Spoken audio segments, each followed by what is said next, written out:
Di video kali ini saya mau membahas tentang cerita KKN di Desa Penari, tentang perjalanannya dari sebuah tweet di Twitter, viral, diomongin banyak orang, jadi kontroversi, lalu diundang beberapa YouTubers besar sampai berakhir di meja. Menulis cerita horor di Twitter saya. Dan tujuannya untuk dari cerita horor sebenarnya banyak yang bisa kita ambil.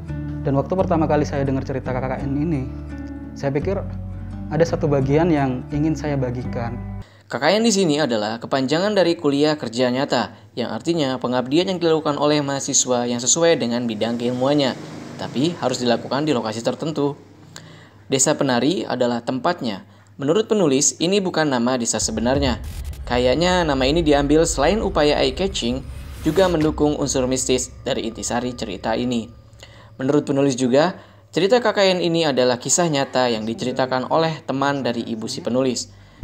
Waktu itu saya nggak sengaja dengar waktu beliau cerita tentang masa lalunya.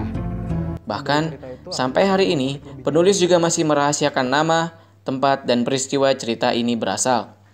Bisa jadi karena rasa penasaran dan uji tebak dari netizen lah yang membuat cerita ini semakin menarik bagi publik. Bahkan, menurut penulis, ada beberapa netizen yang berhasil menebak lokasi dan peristiwa cerita ini dengan tepat. Secara singkat, KKN di Desa Penari bercerita tentang 6 orang yang melakukan KKN di desa terpencil dan penuh misteri. Saking sulitnya mencapai desa itu, mereka harus berjalan cukup lama dan jauh menembus hutan angker hingga bisa sampai ke sana. Untuk menjalankan proker KKN kami. Tapi desa yang kami pilih ternyata bukan desa biasa. Pada awal kedatangan mereka, semua penduduk menyambut dengan ramah. Suasana di desa pun cukup mendukung dengan kegiatan yang akan mereka lakukan. Meski ada beberapa aturan dan larangan yang ditetapkan untuk mereka. Hingga beberapa hari kemudian, keanehan mulai terjadi. Suasana desa berubah tak lagi ramah, penduduk juga sering menghindar saat diajak bertegur sapa. Kami pilih. Ternyata bukan desa biasa.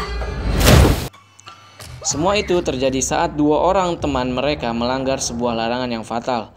Larangan yang bahkan warga sekitar pun tak ada yang berani untuk melakukannya. Kamu tahu benda apa ini? Keduanya milik sang penari, penguasa desa ini. Suasana yang gamang didukung dengan nuansa desa yang berubah 180 derajat sejak kedatangan mereka pertama kali. Sejak saat itu, rangkaian peristiwa ganjil sering mereka alami. Mereka diganggu dan diteror dengan berbagai cara yang sangat mengerikan dan tidak masuk akal.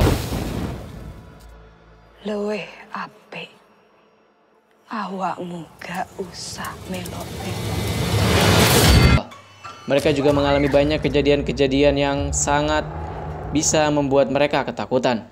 Cerita ini diakhiri dengan meninggalnya 2 orang dengan cara yang tidak wajar.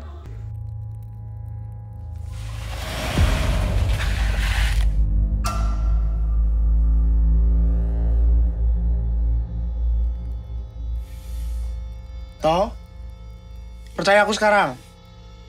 Banyak orang yang berpendapat tentang cerita ini hingga memenuhi percakapan di ruang publik. Saat itu, cerita ini bahkan mendapatkan 33.000 retweet dan 80.000 likes, hingga menjadi trending topik selama beberapa hari. Kontroversi pun tidak dapat dihindari. Sebagian dari mereka percaya jika cerita ini adalah murni karangan dari penulis. Tapi banyak juga yang percaya jika ini adalah cerita yang nyata. Karena sebagian dari mereka mencocok logikan dengan beberapa kejadian yang terjadi untuk mendukung argumen mereka jika cerita ini nyata. Semakin ramai cerita ini, sampai beberapa YouTubers ikut membahasnya. You name it. YouTubers yang suka buat konten horor semuanya ngomongin tentang cerita KKN di Desa Penari. Salah satunya yang paling besar adalah Raditya Dika. YouTubers nomor 1 di zamannya yang saat itu memang lagi getol-getolnya membuat konten horor. Bahkan di YouTube-nya, Radit juga membuat konten dengan satu cerita utuh tentang KKN di Desa Penari. Dengan reputasi dan jumlah subscriber yang ia miliki, cerita ini semakin besar exposure-nya. Sejalan dengan itu, kontroversi semakin tidak bisa dibendung lagi. Jumlah yang menyukai semakin banyak, sejalan dengan mereka yang membenci cerita ini. Kolom-kolom komentar media sosial terbagi antara mereka yang percaya dan tidak. Tapi, apapun itu, tetap saja adalah sebuah exposure yang gila bagi cerita yang hanya berawal dari sebuah cuitan di Twitter. Angka-angka dari Twitter di atas rasanya sangat kecil untuk menilai viralan cerita KKN di Desa Penari. Jika kita menghitung beberapa banyak viewers dari beberapa YouTubers yang membahas cerita KKN di Desa Penari, dua yang terbesar adalah Raditya Dika dan Nancy Judge. Mereka mendapatkan jumlah viewers jika digabungkan lebih dari 5 juta view. Seiring semakin derasnya pembicaraan di ruang publik, konon kabarnya banyak sekali produser dan PH besar yang ingin mengangkatnya ke layar lebar. KKN ini rame ya dibicarain orang. Saya nggak berharap cerita ini akan difilmkan, tapi kemudian banyak orang-orang yang di belakang industri ya yang menghubungi Tentu saya. saja, keviralan ini adalah pundi-pundi uang bagi mereka di tengah kemonotonan cerita film horor yang membuat angka penjualan tiket tidak seseksi dulu. Kita semua tidak ada yang tahu apa yang terjadi di balik negosiasi cerita ini. Hingga akhirnya Manoj Punjabi dengan MD-nya berhasil mendapatkan hak untuk memvisualkan cerita film KKN di Desa Penari. Tidak tanggung-tanggung, Awi Suryadi, sutradara horor yang menggawangi universe Danur, dan film-film horor box office lainnya ditunjuk untuk mewujudkan kengerian kisah 6 orang mahasiswa ini. Dari satu cuitan di media sosial dengan perjalanan yang cukup berliku, tentu dengan derasnya kontroversi membawa cerita ini untuk divisualisasi. Semua ini tak lepas dari kecerdasan penulis menulis ceritanya serta bagaimana caranya membungkus dengan diksi berdasarkan kisah nyata. Yang tak kalah hebat, kepiawaiannya mengolah kontroversi yang beredar di jagat maya dengan membiarkan mereka yang menyukai dan membencinya mempertahankan argumen masing-masing. Tak lupa, kegilaan dari exposure YouTubers sudah pasti jadi salah satu faktor utama cerita ini bisa berlari sampai sejauh ini. Kegilaan laju dari cerita KKN di Desa Penari harus berhenti untuk sesaat karena pandemi.